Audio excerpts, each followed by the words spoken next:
मतलब अभी तक तो ऐसा होता है कि किसी भी व्यक्ति को छाती में कोई दर्द हुआ, हॉस्पिटल में पहुंचे, उसको बोला हार्ट अटैक है और सीधे उसको स्टेंट हो जाता है या फिर बाईपास की सलाह दे दी जाती है कि what are the criterias to call that event as a heart attack. If you are not fitting in that part, if your definition is not fitting it in these criterias, it cannot be called as a heart attack. So this is something very fundamental. ये ऐसी basic चीज़ है कि भाई heart attack हुआ, आप गए emergency में doctor के पास में, डॉक्टर ने बोल दिया हार्ट अटैक है, तो एटलीस्ट क्या क्या चीज़ें हैं वो आपको पता होना चाहिए. ये वीडियो स्पेसिफिकली इस चीज़ के लिए बनाया जा रहा है कि अगर आप किसी भी डॉक्टर से मिलें जब हार्ट अटैक का क्वेश्चन हो रहा है, तो on what basis your doctor is calling it a heart attack and whether it is matching the definition made by American Heart Association, European Cardiological Society or not. अब ये हम कई Indian hospitals में देखते हैं, पेशेंट आया, patient को छाती में दर्द था, ईसीजी निकाला, ईसीजी में कुछ चेंजेस थे नहीं थे, डजेंट मैटर, पेशेंट सीधे कैथ लैब में ले जाते हैं, सीधे सीधे उसको स्टेंट हो जाता है. Chemical proof of the attack is most important. सबसे ज़्यादा वेटेज जो दिया जाता है, ECG चेंजेस, छाती में दर्द, बाकी सारी चीज़ें आर ऑल पैरेलल, बट जो सबसे ज़्यादा इंपॉर्टेंस दिया जाता है केमिकल प्रूफ, जिसको कि हम ट्रॉप आई या ट्रॉप टी बोलते हैं. Suppose trop I is not elevated, ऐसे में आप हार्ट अटैक की डेफिनेशन नहीं बना सकते. Most important point is chemical proof is a must, and उस केमिकल प्रूफ के साथ में बाकी जो मैंने क्राइटेरियाज बताया उनमें से एक भी क्राइटेरिया है तो बहुत है. अगली बार ऐसा कोई भी आपका रिश्तेदार आए, कोई भी दोस्त आए, किसी को हार्ट अटैक की बात हुई, तो ज़रूर पूछना कि ट्रॉप आई कैसा था. इट इज़ ऑलमोस्ट लाइक आप ये पूछ रहे हैं कि मेरे पास हाई बीपी की तकलीफ है, तो आप पूछते हो बीपी कितना था ऊपर, 150 था, 170 था. या फिर आप जैसे किसी को डायबिटीज़ है, आप टिपिकली आज के ज़माने में पूछते हो कि HbA1c कितना हुआ, 7 पहुँच गया, 8 पहुँच गया, 9 पहुँच गया. बिकॉज जितना HbA1c बड़ा है, यू आर अंडरस्टैंडिंग की सिवियरिटी ज़्यादा है. वैसे ही हार्ट अटैक में जितना ट्रॉप आई ज़्यादा गया, उतनी उस हार्ट अटैक की सिवियरिटी ज़्यादा है.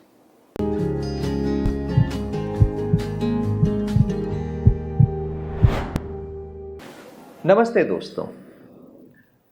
हार्ट अटैक आने के कारण से कई सारी जानें पूरी दुनिया में जाती हैं, पर ये हार्ट अटैक होता क्या है? व्हाट इज हार्ट अटैक और what is the definition of heart attack? मतलब अभी तक तो ऐसा होता है कि किसी भी व्यक्ति को छाती में कोई दर्द हुआ, हॉस्पिटल में पहुंचे, उसको बोला हार्ट अटैक है और सीधे उसको स्टेंट हो जाता है या फिर बाईपास की सलाह दे दी जाती है. बाकी हार्ट अटैक को डिफाइन करना, इसके लिए American heart association and European cardiological society has brought in a consensus paper where they have said very clearly कि what are the criterias to call that event as a heart attack. If you are not fitting in that part, if your definition is not fitting it in these criterias, it cannot be called as a heart attack. So this is something very fundamental. ये ऐसी basic चीज़ है कि भाई heart attack हुआ, आप गए emergency में doctor के पास में, डॉक्टर ने बोल दिया हार्ट अटैक है, तो एटलीस्ट क्या क्या चीज़ें हैं वो आपको पता होना चाहिए. मेरे पहले की वीडियोस में मैंने बहुत कुछ हार्ट अटैक के बारे में बताया है. कई सारे और वीडियोस हैं जिसमें कि हमने heart arrest, sudden heart death, सबके बारे में बात की है. ये वीडियो स्पेसिफिकली इस चीज़ के लिए बनाया जा रहा है कि अगर आप किसी भी डॉक्टर से मिलें जब हार्ट अटैक का क्वेश्चन हो रहा है, तो on what basis your doctor is calling it a heart attack and whether it is matching the definition made by American heart association, European cardiological society और not. So if you're interested in this topic, please go ahead and listen to this video. साथ ही साथ हमारा जो post है उसको आप like भी कर सकते हैं, हमारे चैनल को सब्सक्राइब भी कर सकते हैं. जैसा आप जानते हैं, मैं डॉक्टर महेश वाधवानी एक फाउंडर हूँ for the site called as www.cardiacsecondopinion.com. मैं एक हार्ट सर्जन हूँ और पारस हॉस्पिटल गुरुग्राम में हेड ऑफ द डिपार्टमेंट हूँ. So what is the definition of a heart attack और अ मायोकार्डियल इन्फार्क्शन? सो पहले की वीडियोस में भी हमने कहा है, chemical proof of the attack is most important. सबसे ज़्यादा वेटेज जो दिया जाता है, ECG चेंजेस, छाती में दर्द, बाकी सारी चीज़ें आर ऑल पैरेलल, बट जो सबसे ज़्यादा इंपॉर्टेंस दिया जाता है केमिकल प्रूफ, जिसको कि हम ट्रॉप आई या ट्रॉप टी बोलते हैं. तो कार्डियक एंजाइम्स लाइक ट्रॉप आई, ट्रॉप टी अगर बढ़े हुए हों, That is the first and most important criteria to call an event a heart attack. अब ये हम कई इंडियन हॉस्पिटल्स में देखते हैं, पेशेंट आया, पेशेंट को छाती में दर्द था, ईसीजी निकाला, ईसीजी में कुछ चेंजेस थे नहीं थे, डजेंट मैटर, पेशेंट सीधे कैथ लैब में ले जाते हैं, सीधे सीधे उसको स्टेंट हो जाता है और ट्रॉपाई की टेस्ट होती ही नहीं. आई मीन ट्रॉपाई की टेस्ट ना करना is totally ridiculous in a setup because American Heart Association defines myocardial infarction by that कि जो पहला क्राइटेरिया है कि ट्रॉपाई की उस लैब की, जिस भी लैब में हम बेस, जैसे पारस हॉस्पिटल में हमारी लैब है, इस लैब का जो कट ऑफ है अगर 1 है तो 0.99 या एटलीस्ट 1 के लगभग बराबर की वैल्यू होना ज़रूरी है या उसके ऊपर होना ज़रूरी है. सपोज ट्रॉपाई इज नॉट एलिवेटेड, ऐसे में आप हार्ट अटैक की डेफिनेशन नहीं बना सकते हैं. इसमें जो डेफिनेशन में फिर जो बनता है दूसरा diagnosis, that is a angina, stable angina और अनस्टेबल एंजाइना. मायोकार्डियल इन्फार्क्शन आप उसको नहीं बोल सकते हैं कि भाई हार्ट में डैमेज अभी चल रहा है. ये प्रूफ जो आता है वो ट्रॉपाई सबसे पहले ज़रूरी है. इस ट्रॉपाई के एलिवेशन के साथ साथ यदि छाती में दर्द है उस समय पे तो इसकी वैल्यू कई गुना बढ़ जाती है. Then we know for sure we are dealing with a heart attack और उस समय इमरजेंसी होती है. उस समय तुरंत कैथ लैब में ले जाना ज़रूरी है और उस समय स्टेंट डालना ज़रूरी है. या फिर यही trop I elevation is associated with ECG change. अब ईसीजी चेंजेस होते हैं, अब टेक्निकलिटीज़ में मैं और नहीं ले जाऊंगा, बट जो बेसिक मोटे तौर पे समझने के लिए होता है कि एसटीटी चेंजेस बोलते हैं, या फिर onset of a new Q waves, onset of a new left bundle branch block. ये चीज़ें आप खुद नहीं समझ सकते हैं, इसके लिए आपको डॉक्टर पे ही रिलाई करना है. बट ईसीजी चेंजेस सिग्निफिकेंट हैं या नहीं है, एटलीस्ट ये एक क्वेश्चन. सो जैसे पहला टिक मार्क है आपके लिए कि ट्रॉपाई बढ़ा है या नहीं है. दूसरा टिक मार्क है कि ईसीजी में चेंजेस हैं या नहीं है, सिग्निफिकेंट चेंजेस हैं या नॉन स्पेसिफिक चेंजेस हैं. कई बार ईसीजी में नॉन स्पेसिफिक चेंजेस होते हैं, तो that doesn't count in this definition of myocardial infarction. So या तो ट्रॉपाई के साथ में छाती में दर्द हो या ट्रॉपाई के साथ में आपके स्पेसिफिक चेंजेस हों फॉर द हार्ट अटैक. और थर्ड थिंग इज जब पेशेंट को या तो बहुत ही बीपी कम हुआ हो या सडन कार्डियक अरेस्ट हुआ हो जिसको कि हमने मसाज देके रिवाइव किया है, या फिर कोई एको में देखने में सिग्निफिकेंट नया एरिया हार्ट का जो पहले मूव करता हुआ पता था और अभी मूव नहीं कर रहा है. So new onset echo changes, a heart arrest, significant haemodynamic disturbance जिसमें कि बीपी कम है और पेशेंट की बॉडी में खून अच्छे से नहीं पहुंच रहा, बीपी 90 से नीचे रह रहा है. ये क्राइटेरियाज इनमें से एक का होना ज़रूरी है अगर ईसीजी चेंजेस नॉन स्पेसिफिक हैं और छाती में दर्द नहीं है तो. So do you understand what I am trying to say. इसके लिए आपको एक चार्ट भी आ जाएगा, बट वो चार्ट को समझने के लिए पहला most important point is chemical proof is a must. And उस केमिकल प्रूफ के साथ में बाकी जो मैंने क्राइटेरियाज बताया उनमें से एक भी क्राइटेरिया है तो बहुत है. अब स्पेशल सर्कमस्टांसेस में जैसे कि पहले पेशेंट स्टेबल आया आपके पास में और इलेक्टिवली बिना किसी अटैक के अगर हम प्लान कर रहे हैं पेशेंट को कि अब इसको या तो स्टेंट करेंगे या बाईपास करेंगे, तो उस क्राइटेरिया में अब स्टेंटिंग के दौरान हार्ट अटैक है या नहीं है, ये डेफिनेशन भी अमेरिकन हार्ट एसोसिएशन ने दी हुई है. तो अगर किसी का ट्रॉपाई पहले नॉर्मल था और वो 3 गुना बड़ा है तो स्टेंटिंग के दौरान 3 गुना बड़े हुए ट्रॉपाई को हार्ट अटैक कह सकते हैं, मायोकार्डियल इन्फार्क्शन कह सकते हैं. और यही बाईपास के लिए अगर पहले किसी का ट्रॉपाई नॉर्मल था और वो 5 गुना बड़ा है, बिकॉज बाईपास के समय आप हार्ट को हैंडल बहुत करते हो, हार्ट की सतह पे चीरा भी लगाते हो, तो उसमें ट्रॉपाई का बढ़ना थोड़ा सिग्निफिकेंट होता है. सो अगर ट्रॉपाई 5 गुना बड़ा है हार्ट अटैक के मतलब बाईपास के बाद में या बाईपास के दौरान, तो उसको भी हार्ट अटैक कह सकते हैं.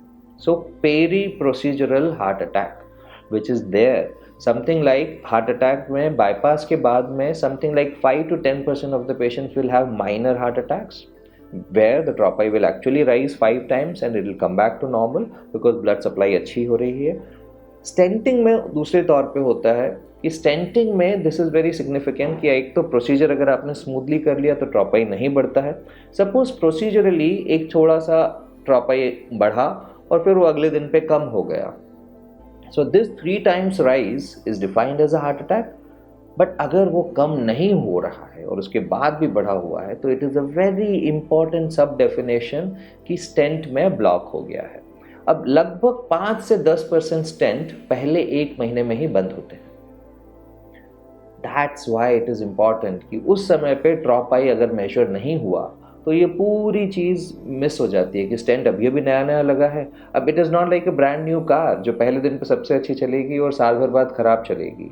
स्टेंट के ब्लॉक होने का या बाईपास के भी ब्लॉक होने का सबसे ज़्यादा खतरा पहले 30 दिन में होता है, और उस समय अगर ड्रॉप आई मेजर हुआ ही नहीं तो यू वुड नेवर नो कि वो स्टेंट ब्लॉक हुआ या बाईपास ब्लॉक हुआ कि नहीं हुआ। सो ड्रॉप आई मेजरमेंट जहाँ पे भी थोड़ा सा भी डाउट हो, छाती में दर्द हो, ईसीजी चेंजेस हो, या रूटीनली करने में कोई नुकसान नहीं है। ड्रॉप आई मेजर करते रहने से यू नो कि केमिकली जो भी आपने हार्ट के साथ किया है उसने हार्ट को डैमेज तो नहीं किया। सो अगली बार ऐसा कोई भी आपका रिश्तेदार आए, कोई भी दोस्त आए, किसी को हार्ट अटैक की बात हुई तो ज़रूर पूछना कि ड्रॉप आई कैसा था। इट इज़ ऑलमोस्ट लाइक आप ये पूछ रहे हैं कि मेरे पास हाई बीपी की तकलीफ़ है तो आप पूछते हो बीपी कितना था ऊपर, 150 था, 170 था। या फिर आप जैसे किसी को डायबिटीज़ है, आप टिपिकली आज के ज़माने में पूछते हो कि HbA1c कितना हुआ, 7 पहुंच गया, 8 पहुंच गया, 9 पहुंच गया। बिकॉज जितना HbA1c बढ़ा है यू आर अंडरस्टैंडिंग की सिवियरिटी ज़्यादा है। वैसे ही हार्ट अटैक में जितना ड्रॉप आई ज़्यादा गया उतनी उस हार्ट अटैक की सिवियरिटी ज़्यादा है। अब इसी ड्रॉप आई के बढ़ने को या फिर हार्ट अटैक को हमारे बाईपास पे ये कैसे अफेक्ट करता है, ये भी इसी बात में मैं बताना चाहूँगा कि जब हार्ट अटैक आता है तो जैसा मैंने पहले बताया हुआ है, golden hour rule works.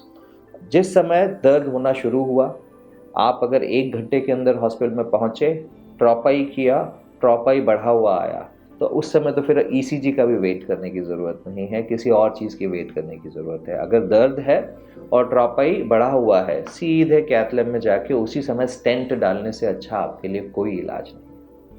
Because इतना रैपिडली ब्लड रिस्टोरेशन केवल स्टेंटिंग ही कर सकती है, बाईपास कभी नहीं कर सकता है। और यही चीज़ अगर किसी को सपोज ऐसी बीमारी मिली एंजियोग्राफी में जिसमें स्टेंटिंग नहीं हो सकता, स्टेंटिंग इज़ वेरी रिस्की, या फिर स्टेंट के साथ में कुछ और भी समस्याएं हैं, टेक्निकली चैलेंजिंग, और साथ में वाल्व में लीक आ गया है या दिल में छेद हो गया है, तो ऐसे में ड्रॉप आई का elevation gives us a rough estimate कि हमें दिल में कितनी सूजन मिलेगी। जितना ज़्यादा बड़ा एरिया होगा डैमेज का, जितना ज़्यादा ड्रॉप आई एलिवेटेड होगा, हमें सतह पे दिल में सूजन उतनी ज़्यादा रहेगी। तो टिपिकली उसके लिए एल्गोरिदम हमारी हार्ट सर्जरी की ये रहती है कि अगर किसी को ड्रॉप आई सडनली बढ़ा है और बहुत रैपिडली बढ़ा है and stenting is not a choice, like it is a left main coronary artery disease जिसमें कि टाइट लेफ्ट मेन है, तो ऐसे केसेस में first we see whether patient is stable और नॉट। अगर पेशेंट हीमोडायनेमिकली स्टेबल है, उसका बीपी कम नहीं हो रहा है और छाती का दर्द दवाइयों से ठीक हो गया है, मतलब दर्द था और मेडिसिन के बाद में दर्द चला गया है, और ईसीजी में चेंजेस जो आए थे वो थोड़े सेटल हो रहे हैं, मतलब दे आर इम्प्रूविंग, तो ऐसे केसेस में इनफैक्ट हम बाईपास पहले दिन पे नहीं करते हैं।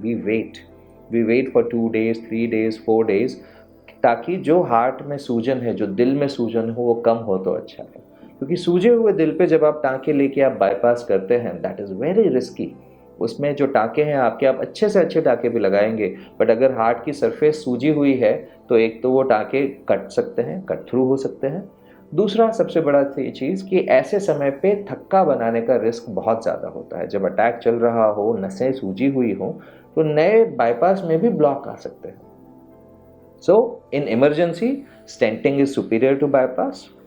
If, however, stenting is not a choice, a bypass, if patient is stable, 2-3 दिन वेट करके करने में कोई बुराई नहीं है। If patient is unstable, patient को दर्द बना हुआ है, पेशेंट को समस्याएं रहती ही हैं, तो ऐसे में टिपिकली जो हम लोग करते हैं, एक तो IABP बलून डालते हैं। That balloon I have talked about in my different videos. That balloon helps in offloading the heart and thereby decreasing the blood requirement for the heart. साथ ही साथ में जब सूजन कम हो जाए या जब हार्ट का थोड़ा रेस्ट हो जाए, तो फिर इमरजेंसी में उस समय बाईपास करना मजबूरी हो जाती है अगर स्टेंटेबल नहीं है लीशन। So heart attack by itself, ये क्राइटेरिया ज़रूरी हैं। स्टेंट के दौरान या बाईपास के दौरान हार्ट अटैक की चीज़ें भी मैंने आपको समझाई, और अगर बाईपास और स्टेंट की ऑप्शंस के बारे में एल्गोरिदम में कुछ भी हमें डाउट्स हों तो वो भी इस वीडियो में मैंने समझाया है। अगर इस वीडियो में आपको कुछ क्लैरिटी आई हो इस पूरे मैटर से तो प्लीज़ इस वीडियो को लाइक कीजिएगा एंड सब्सक्राइब कीजिएगा। आप शेयर भी कर सकते हैं अपने दोस्तों के साथ में। अगर इस वीडियो से संबंधित कोई भी डाउट्स हो तो आप हमें कमेंट्स में क्वेश्चंस पूछ सकते हैं, वी विल रिप्लाई। या जैसे हमारी साइट है कार्डियक सेकंड ओपिनियन, उसमें इंडिविजुअलाइज्ड रिटर्न में जो हम आपका क्वेरीज सॉल्व करते हैं वो तो आपको पता ही है। अगर आप प्राइवेट कंसल्टेशन चाहते हैं तो you can always call up and book a private consultation directly with me. Thank you.